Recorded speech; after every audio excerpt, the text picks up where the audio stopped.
Good morning बच्चों। आज हम क्लास 5th में चैप्टर 12 पढ़ेंगे जिसका नाम है मज़ेदार कबड्डी। तो देखिए इसमें क्या है, कबड्डी के बारे में बताया गया है। तो देखिए कबड्डी कबड्डी कबड्डी, पकड़ो पकड़ो आउट आउट, टीना आउट, चल गीता अब तू कबड्डी देने जा। उच्च प्राथमिक विद्यालय के सामने कबड्डी के अभ्यास का दृश्य। शारीरिक शिक्षक खेल प्रतियोगिता हेतु छात्र छात्राओं को अभ्यास करवाते हुए यानी उनको प्रैक्टिस करवाते हुए शारीरिक शिक्षक पी पी विशल यानी सीटी बजाते हुए, चलो बच्चों अब कुछ समय का अभ्यास के बजाय कबड्डी के खेल की मज़ेदार जानकारी दूंगा, क्या सब सुनोगे? तो हाँ गुरुजी, सब बच्चे एक साथ चिल्ला उठे, बड़ा मज़ा आएगा। तब मांगीलाल ने पूछा, गुरुजी देखो मोहन ने मेरा नेकर फाड़ दिया। तो मोहन बोला, और गुरुजी मांगीलाल ने मेरा गला पकड़ लिया था। तो शारीरिक शिक्षक बोले हंसते हुए, देखो भाई लड़ाई बंद करो, वैसे भी कबड्डी में गला नेकर बाल गला नेकर या बनियान पकड़ना फाउल है। तो टीना ने पूछा कि ये फाउल क्या होता है? शारीरिक शिक्षक ने कहा कि मैच के दौरान गलत खेल अथवा नियम टूटने पर रेफरी फाउल का इशारा करता है।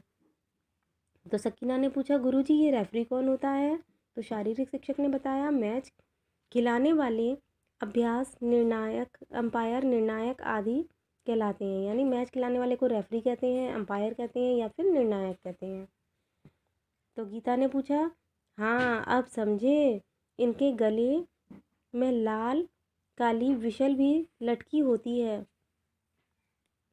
मोहन ने कहा, और वो ऐसे बजाते हैं और मुंह से सीटी बजाते हुए सभी बच्चे एक साथ ठाका लगाते हैं। जब वो मुंह से सीटी बजाता है तो सारे बच्चे हंसने लगते हैं। तो देखिए इसके बाद तो सलीम बोलता है, गुरुजी कबड्डी कबड्डी का उच्चारण तो बिना सांस तोड़े होता है।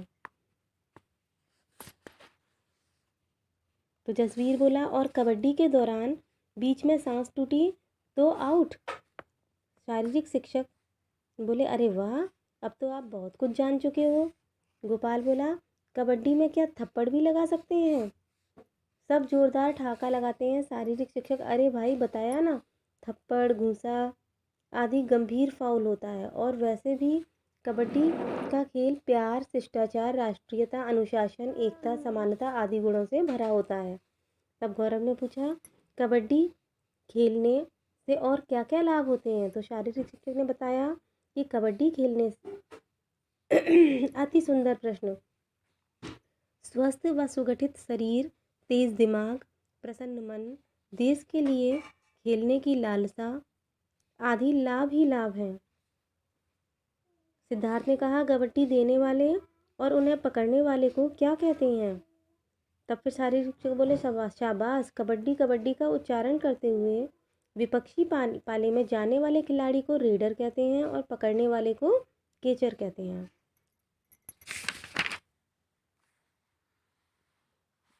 तब लालू राम ने कहा, गुरुजी गुरुजी ये पाला क्या होता है? तो शारीरिक शिक्षक ने बताया, आयु वर्ग आदि के नियमानुसार कबड्डी का मैदान कबड्डी कोर्ट होता है, जिसे आप लोग पाला भी कहते हैं। इसकी लंबाई 11 मीटर व चौड़ाई 8 मीटर होती है। तो जसवीर ने कहा, क्या ये खेल दिन भर खेला जाता है? तो शारीरिक शिक्षक ने बताया, नहीं, नियमानुसार हर खेल का समय निर्धारित होता है। आपको वर्ग की कबड्डी में 15-15 मिनट की 2 पारियां व बीच में 5 मिनट का अंतराल होता है। अंतराल मतलब ब्रेक। प्रत्येक टीम में 7-7 खिलाड़ी खेलते हैं। शकीना, गुरुजी बड़ा अच्छा लग रहा है, और भी आप आवश्यक जानकारियाँ बताइए ना। तो शारीरिक शिक्षक बोले, अवश्य, आप जैसे विद्यार्थी सबको प्रिय होते हैं, जिनमें ज़्यादा सीखने की लालसा हो और अनुशासित और मेहनती हों। आप और प्रश्न करें, मैं बताऊंगा। तो गीता ने कहा, कबड्डी में अंक कैसे मिलते हैं? तब शारीरिक शिक्षक ने कहा, रेडर जितने खिलाड़ियों को छूकर सुरक्षित अपने कोर्ट में चला जाता है उतने अंक, या रेडर पकड़ा जाए तो 1 अंक। इस प्रकार विभिन्न नियमों के अंतर्गत टीमों को अंक मिलते हैं। अंत में समय पूरा हो जाने पर ज़्यादा अंक प्राप्त करने वाली टीम को विजेता घोषित किया जाता है। तब गौरव ने प्रश्न किया कि क्या हमारे देश की भी कोई कबड्डी टीम है? तो शारीरिक शिक्षक ने बताया कि बिल्कुल, अब तक हमारा देश भारत पूरे एशिया महाद्वीप का कबड्डी चैंपियन है। यह गौरव की बात है। उसके बाद देखिए सलीम ने प्रश्न किया, तो सलीम ने क्या पूछा, क्या हमें पढ़ाई की तरह खेलों में भी आगे मदद और प्रोत्साहन मिलेगा? तो शारीरिक शिक्षक ने बताया, अवश्य अवश्य, कबड्डी ही नहीं वरन हर खेल आप खेल सकते हैं, जैसे फुटबॉल, हॉकी, कुश्ती, kho kho, badminton, volleyball, basketball आदि। तब मांगीलाल ने पूछा, वाह गुरुजी, अब तो नियमों के साथ खेलने में आनंद बढ़ जाएगा। तो शारीरिक शिक्षक ने बताया कि हाँ, खेल को भी पढ़ाई की तरह पूरी मेहनत, लगन और एकाग्रता से खेलना चाहिए। एकाग्रता के लिए मैं आपको 2 पंक्तियाँ सुनाता हूँ। खेलो तो इतना खेलो कि खेल पढ़ाई बन जाए, और पढ़ो तो इतना पढ़ो कि पढ़ाई खेल बन जाए। बच्चों द्वारा जोरदार तालियों की गड़गड़ाहट, यानी बच्चे तालियां बजाने लगते हैं। अब इसके बाद हम पीछे यहाँ आ जाएंगे, ये पेज नंबर 154 पर।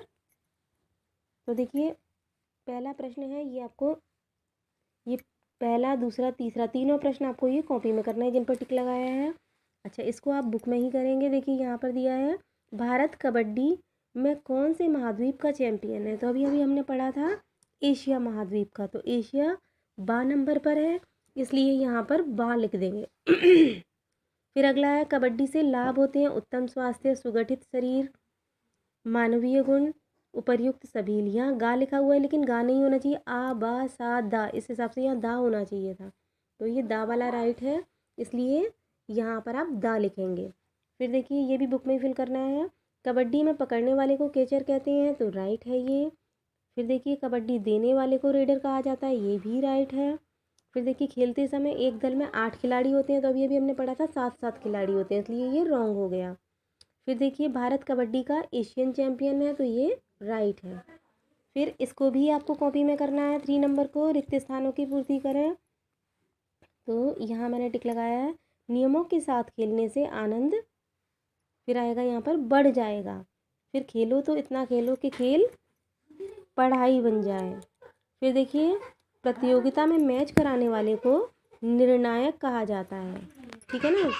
फिर इसके बाद हम यहाँ आ जाएंगे, तो आपको 4 नंबर क्वेश्चन का आंसर कॉपी में करना है, 5 नंबर का भी, 6 नंबर का भी और 7 नंबर का भी। तो ये तो सारे लिखे हुए हैं, इसलिए मैं इनको रीड नहीं कर रही हूँ।